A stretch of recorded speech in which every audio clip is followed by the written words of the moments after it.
दिल्ली हायकोर्टाचा अरविंद केजरीवालांना झटका आहे। दिल्ली हायकोर्टाने केजरीवालांची याचिका फेटाळली आहे। केजरीवालांना केलेली अटक कायदेशीरच असं आता म्हटलं जात आहे।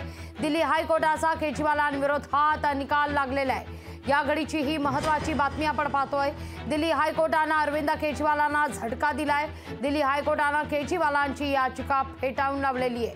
केजरीवालांना केलेली अटक ही कायदेशीरच असल्याचं आता स्पष्ट करण्यात आलेलं आहे। या घडीची ही महत्त्वाची बातमी। अधिक माहिती घेतोय आपले प्रतिनिधी अक्षय मावळे यांच्याकडून। अक्षय, काय अधिक माहिती या सगळ्या संदर्भात? दिल्लीचे मुख्यमंत्री अरविंद केजरीवाल यांना दिल्लीच्या कथित मद्य घोटाळा प्रकरणामध्ये ईडीकडून अटक करण्यात आली होती आणि यानंतर केजरीवालांनी दिल्ली हायकोर्टामध्ये याचिका दाखल केली होती। अटकेविरोधात ही याचिका होती आणि यावर आज सुनावणी देखील पूर्ण झाली आहे।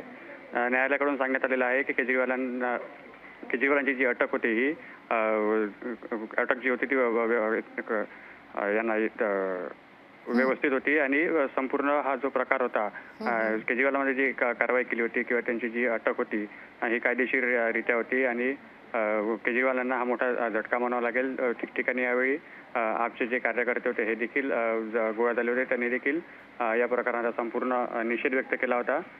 आता यापुढचा निकाल किंवा आपकडून यापुढे आता कायदेशीररित्या काय पावले उचलली जातात हे बघणं महत्त्वाचं ठरणार। अक्षय, धन्यवाद तुम्ही दिलेल्या माहिती करता।